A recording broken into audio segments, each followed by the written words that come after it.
Last week, it was announced that JTG Doherty is going to sell after losing a sponsorship. We'll give you the best teams that may be buying the charter from JTG, or could we possibly see a merger with the biggest name in motorsports? All this and next on Let's Talk About It on Stuck in the Catch Fence.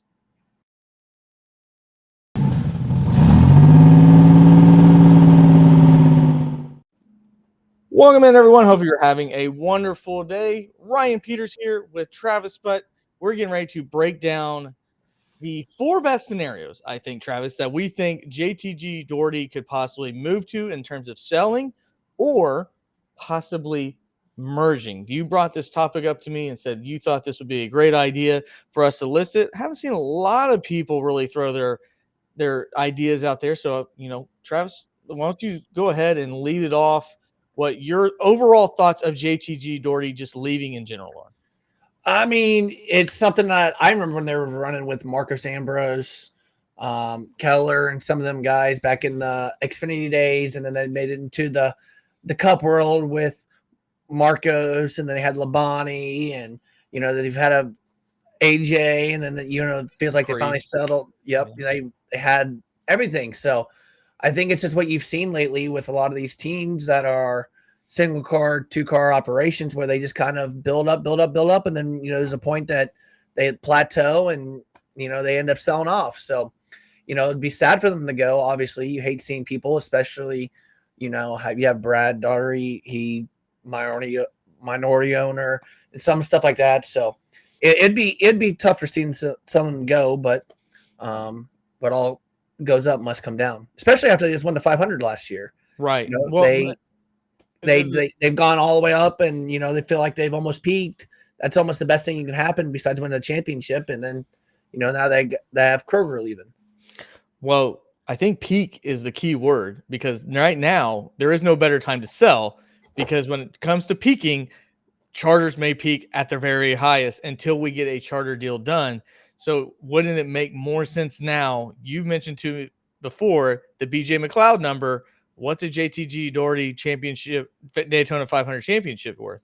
Yeah, and that's, if Live Fast Motorsports sold their charter for $30 million, and hardly ever was inside the top 33, 36 in points. What about a team that was in the playoffs last year? Yep. Right? Because obviously they got more money for the higher they finish in the thing over a 3-year span. How much is that one worth? Because obviously whoever buys it is going to have a little bit higher pay scale than the Live Fast one that got sold last year. So a little interesting little side note. They're definitely overpriced in a certain degree, but interesting to see who's going to fork up the cash to buy it. Yeah, it's almost like we're playing with stoinks right now when it comes to the charters. Like, nobody really knows what it's worth. Nobody really knew what GameStop was worth. Nobody really knows what Dogecoin was worth. Do you hold on? Do you sell? Like, it's one of those situations to where right now, when you find out you're losing a major sponsor when it comes to Kroger, and we've seen how important that is to the sport, when it comes to, Kyle Busch being having to leave, when it comes to drivers, like the entire rechange at Colic. It doesn't matter how good you are on the track. It matters how much money you bring in for your team. So we're going to get to a few teams. These aren't necessarily in chronological order, but here's what we think. If they were to decide to sell, who would be first in line? So let's not waste any more time and talk about maybe the biggest name in all of sports history. Coming off a win as an owner and coming off a win as a driver. That's right, 23-11 with Michael Jordan and Denny Hamlin, possibly the hottest driver in the sport, especially in his own team, with 3 wins so far for Denny Hamlin. And, well, the most recognizable face in all of sports in Michael Jordan. Why would 23-11 look to buy car number 3? Yeah, I think you look at what they've been trying to do lately. They've ran the 67 at the 500. They've ran it on some road courses for other people. Looks like Toyota's even on board with some of their expanding, necessities. So Denny on his podcast has mentioned like he would love to buy another charter. He'd love to become a 3-car team. They got Airspeed that they just built. that is a big facility, and Denny's even talked about he wants to be a 4-car team at some point. He even mentioned he'd like to run his own team, like be able to run for his own team when he thinks the equipment gets the same. I could see 2311 going to a 3-car operation.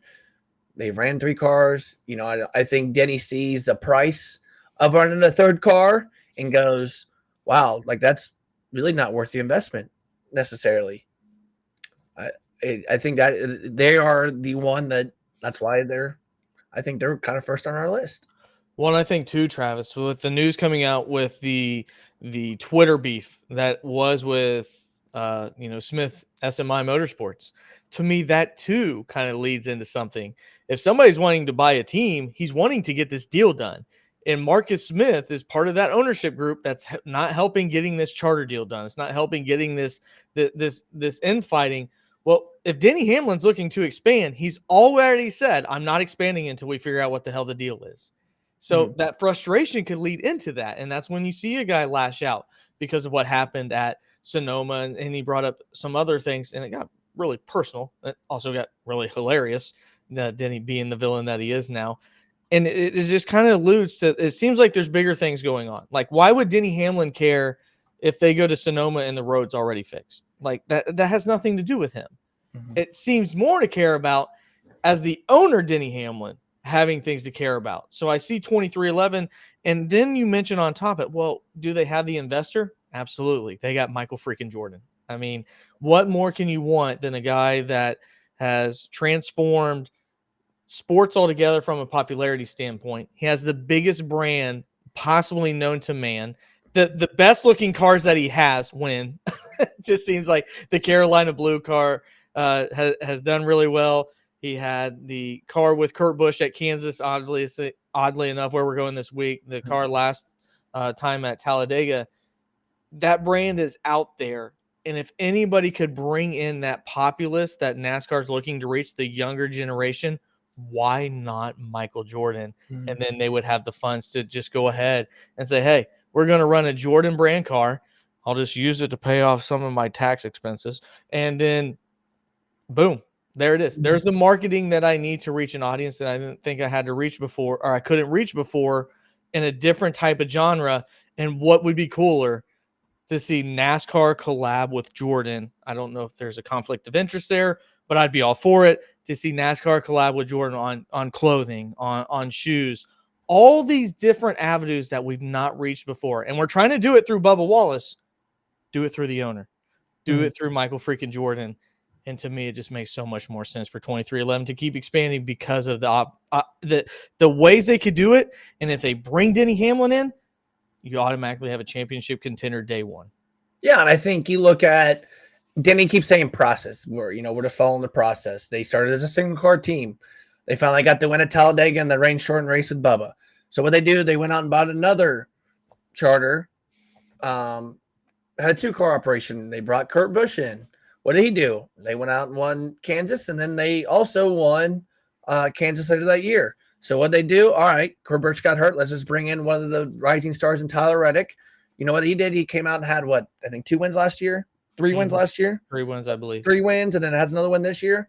So what are they going to do? They like, okay, we have successfully completed a 2-car operation. We feel like we have done a great job with the 2-car operation. So and got Bubba in the playoffs. I think that needs to be said because there's a lot of crap on Bubba, but Bubba has been in the playoffs and got his way in through points, not through wins. Yep. So now we look at, all right, what's the next step? Okay, let's expand. We got airspeed.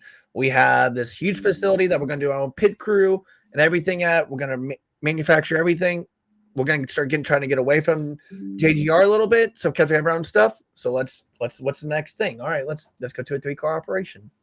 Yeah, and for Toyota, it makes sense to go through them before they go through Legacy to add a 3rd car there. Yep. So now let's jump into team number 2. Team 2 is Roush, Fenway, Keselowski. If you're able to fit that in Scrabble, you probably automatically win racing. Jack Roush has partnered with Mr. Brad Keselowski, it's helped them tremendously. They are another 2-car operation. Why would it make sense for RFK to expand to a 3-car operation? I think Brad's kind of the same way. He's rebuilt Roush into what Roush not used to be, but they're 75% there is what I'm going to say. Yeah. They've also, Brad said that he wants to be a 3-car operation. When he was a, Penske there, they were a 3-car operation. I think he saw the success whenever they went to a 3-car operation at Penske. So I think when you look at everything there, I think it would just broaden their horizon some to be more successful. And what I mean by that is Roush used to be a 5-car team there for a while. Yeah. They had 5 cars day in, day out that could honestly win at any time. I think they know that, and Keselowski knows that, okay, like if we can just get one more, I think we'll be okay. And heck, David Reagan was running the 500 with what, 10, 12 laps to go this year. I think they're going to start reintroducing, and I wouldn't be shocked if we don't see the 60 car again this year at some point. The way they talk, it's just more. I know it's more overhead, but you can do a lot of R&D. You can do a lot of just different things with another car there rather than just 2 cars. Yeah. A lot easier. Yeah. Is it more overhead? Is it more people? Yes. But there's also a lot more positives than negatives when you add another car. You're going to come at this from an analytical standpoint. I'm going to come at this from an emotional standpoint. The dark horse at the beginning of this year has not done what it needed to do to be the change in this motorsport to be competitive. And Ford needs something positive to go their way. And what better time for RFK to jump in and say, hey, we can be a tier 1 operation because, hell, Ryan Blaney's teammates aren't even running good. Is Joey Logano the Austin Dillon at RCR? I mean, Joey Logano's been terrible. I mean, just absolutely terrible. You got Ryan Blaney running in the top 10, and Joey Logano's mired in 20th. And we won't talk about Austin Cindric for the fact that, when Mama said you ain't got nothing nice to say, don't say anything. Hit the button there, got a little nervous. So, I think about Ford, why not jump in if you're RFK to say, hey, we're a tier 1 operation. Once we buy into this third team here, this 3rd car, we're a tier 1 operation from day one. It's not going to be, only good at the motors or only good at the super speedways. The 34 Michael McDowell, Todd Gillen, that's not your key. That's not your answer. And once in a while at the road courses, it's not going to be the inconsistency. Yeah, they've won 2 championships, but they've never been consistent throughout. RFK has shown the ability to be flexible at more tracks than both of those teams outside of Ryan Blaney. And I think right now would be the time that they could say, hey, we're invest in us, make us tier 1. You got to do something because we are just struggling. And let's not even get started with Stewart Haas and the inability from what they've seen, the meteoric fall of what Tony Stewart and Stewart Haas Racing has been. So that's where I think that their selling point could be for Ford. Yeah, they've obviously ran better. They obviously had more win. What am I going to say here? They had more wins last year than all of Stewart Haas. Mm-hmm. They have, just different things. Chris Buescher did that in a row. Yep. And that's what I mean, though. I just look at RFK, and I just don't see them staying as a 2-car operation. They're going to figure out a way. Brad wants to reinvest. Brad's already said this is his retirement. Mm-hmm. I don't think Brad will be happy just operating a 2-car operation. I think he would want to do that 3. I wouldn't even be shocked if they don't go to a 4-car operation before we see the last of them. So it's a good move. It's a good investment. Like you said, I think you said it perfectly. They want to be known more as where they were used to be the top tier. I don't know if they saw each other as a top tier anymore. Yeah. Until Brad came back. Yep. I agree. So now it's time for Team 3, and let's go with Mr. Worldwide. We got Justin Marks, We got Pitbull, Mr. Worldwide, and we got another two-car operation with Daniel Suarez, who is already in the playoffs, and Ross Chastain, who is still what a lot of people would be shocked if he's not in the playoffs come the end of the year. Why does Trackhouse make this list? Well, they're already essentially renting a third charter. I don't know what you call it. They're not renting. They're not borrowing it. They are not whatever they call it. It's a lease. Releasing it. They are. It is the weirdest thing with Spire because technically, I guess Trackhouse is building the cars, but Spire is bringing all the manpower. It's so confusing. Like I remember talking to Bob Pockris about it, and he goes, "To be honest with you, he goes, I don't even know what's going on because." Spire uses Hendrick and Hendrick Aerodynamics and blah, blah, blah. And then you have Trackhouse bringing the Childress and Alliance and everything. And it's all just a mixed match. And obviously, if you look how the cars ran this year, you could definitely tell it looks like a bunch of junk just being thrown at it. Yeah. You know, that's their R&D or whatever. But Trackhouse has so many people in their pipeline. Think about all the people in their pipeline. Mm-hmm. They have SVG. They have Zane Smith. They have their two current drivers. There's four. They have who I can't think of the guy that's running the trucks right now that's been dominating. He just won the other day. They have 5 or 6 people in. Talking about Nick Sanchez? No. Guy just won a pole. He just at Coda. He just won a race. It's not what I remember. Oh, Connor Zilic? Yes, thank you. Yeah, he just won the ARCA race. Yeah, but think about it. I mean, you have 5 or 6 people in Trackhouse, and they only have 2 cars. Yep. They are currently essentially renting out SVG to Colleague right now. But the hottest driver, the hottest seat in NASCAR probably was Daniel Suarez, and then he has a win. Yeah, and that's what I mean, though. You have, and think about all the sponsorship money they're sponsoring essentially a full Colleague ride. They're sponsoring a part-time Colleague ride at the Cup level. They are sponsoring Zane Smith essentially. They're in MotoGP. Yep. They are essentially sponsoring anything that Connor does right now, besides some of the other stuff. They got 2 more cars they got to sponsor. Mm-hmm. So they are just, they are planning for the future. I can tell you that, but they are someone in need of a third charter because obviously they are a little ahead of the game is what I'm going to call it. And to be honest with you, we can have a whole nother story about how there's more charters to be sold, but we know one for sale. It's coming from a Chevy team. I almost feel like Trackhouse is the most need of a charter. Yep. You just can't, and they have the Project 91 car. Yep. Think about what they want to do with that. They're not even going to run that this year because they have so much invested in all this other stuff. I don't know how Justin Marks and keeps up with everything. There always seems like they have a new driver. Heck, they even sponsor Keelan Harvick. You know, they got him signed into a deal.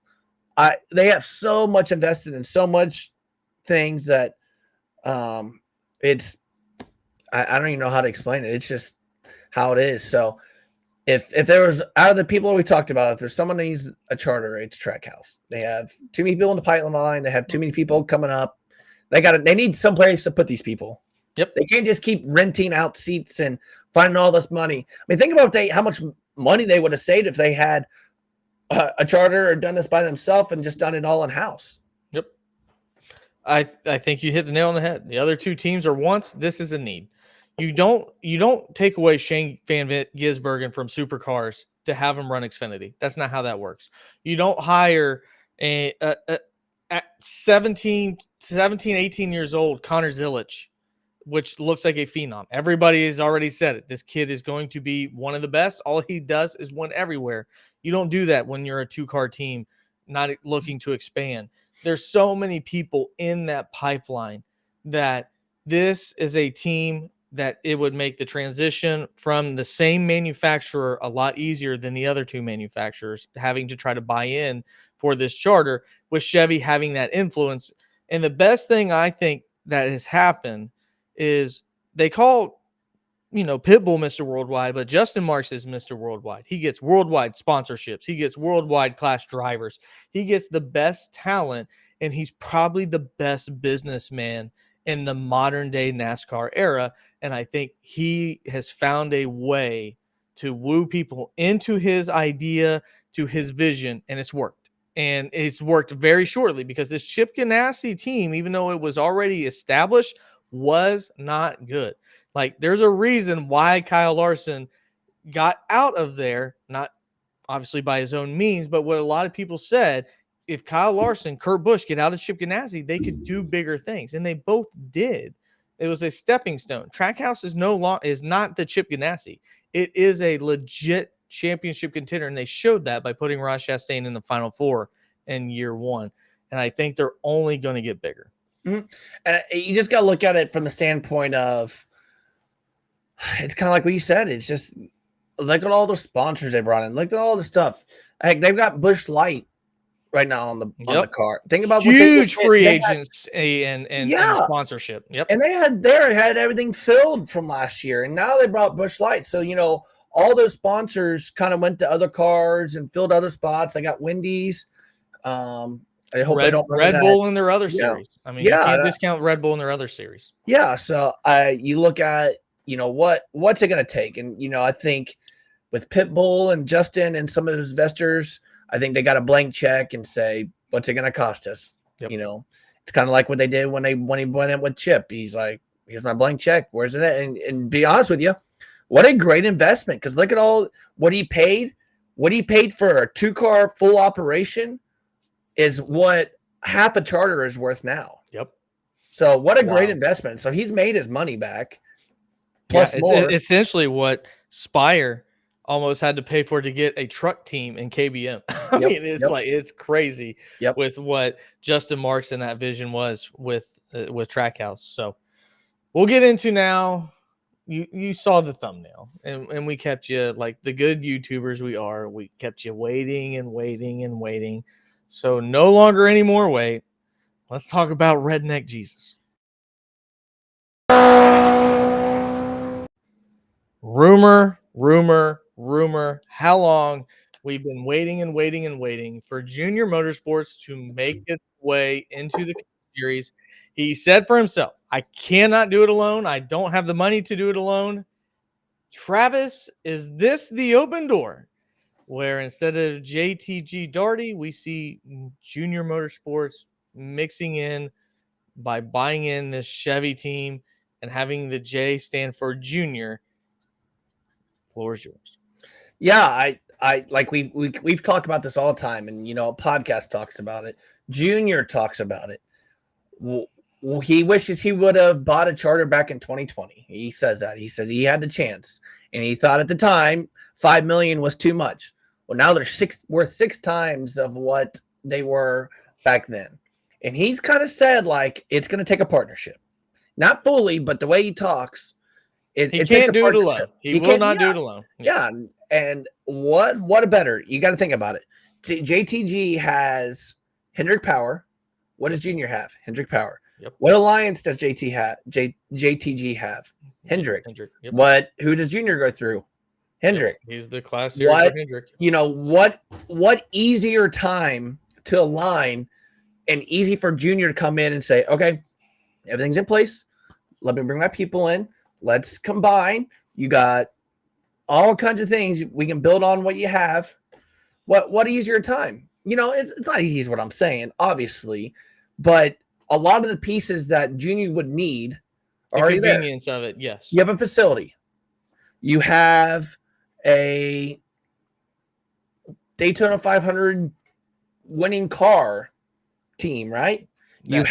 Which is Junior's best asset as a driver. Yeah, and then you got Junior, still the most popular driver in the sport, the best needle mover in the sport. Yep. Still there. He attracts he can get, like he's already mentioned, like he can go out there and find 10 sponsors within snap of the finger. So with Kroger supposedly leaving JTG, what other person could you bring in that could bring in the funding if you want to stay around like Junior, right? Yep. So it's a tall task. Don't get me wrong, but I think Junior needs to see that and go, all right, this is how I'm going to get into the Cup Series. We're going to go JTG Junior Racing, or however you want to say it, or Motorsports, or whatever you want to say. You got to dive in. Junior, I hate to tell you this, I don't see the charters going down in price. They keep rising. I don't know how you're gonna see. Unless they artificially screw people, that's the only way they go down. If Live Fast Motorsports could sell their charter for $30 million, I cannot imagine a team that just made the playoffs, that have been inside the top 25. I would probably say in the last 10 years. Just a guess. Just running top 10 at Dover until Recky Spinhouse did Recky Spinhouse things. I mean, I just look at what better time, what else you need. I think JTG would be happy to sell. I think his name's Ted. Would like to sell. He'd sell a good portion of it. Yeah, have you noticed how long their names are on this team? Yeah, it's wild. And then you're at Earnhardt, who's not a short name either. But I think you look at this standpoint and go, who are we adding? Who would add value to this? There's your guy. I don't think it would cost him $30 million to invest. I don't think it would cost him $45 million to invest. I think it would just take a part of his money to go in and say, okay, I'm in. What do I need to do? I think it's almost like a Jimmy Johnson role, if we're going to be honest with you. The thing too, Travis, is he could Rick Ware this car at a better opportunity, because what he's done with his Xfinity car, bringing in Quapple, bringing in Mozak, bringing in Pollard, he could do that with an Allgaier, with whoever he really wants to save money early. And I still think be competitive. He could be better than Zane Smith. I mean, it literally could do that. And I just don't think it's a coincidence, in my mind, no insider information, that he leaves NBC this year, because I know he's going to join the booth and Amazon, but that's a short stint, because Junior wants to be hands-on, and those are only 5 races that he's joining Amazon, because the other 5 are going to be on TNT. And to me, that kind of it just seemed weird. I was like, okay, why would he do that? Well, as you know, when sponsorships leave, this is announced a year ahead of time. What comes to the public is announced a year ahead of time. When Mars left Kyle Busch, it was a year back that they said we're not going to renew for the next 18 months forward. Okay. So if anybody had any inside knowledge on this, it would be Dale Earnhardt Jr. And it just seemed like the stars are aligning. Yes, it's a conspiracy. Maybe my tinfoil hat's a little bit too strong on this one. Just seems like things are aligning a little bit more than what was initially thought. So I think there's a realistic possibility. I know, like you said, you mentioned all of the things that are analytically there, that are already fundamentally there, how much easier that would be. I look at it from an off-the-track standpoint and say, these things why would Junior leave NBC? I guess more importantly, why would NBC leave Junior? And now it's kind of like, oh, okay, maybe there's an opportunity that opened up here that we weren't thinking before. But we're going to wrap this up, Travis. I want to appreciate your great insight on this. Hopefully you guys have really enjoyed this.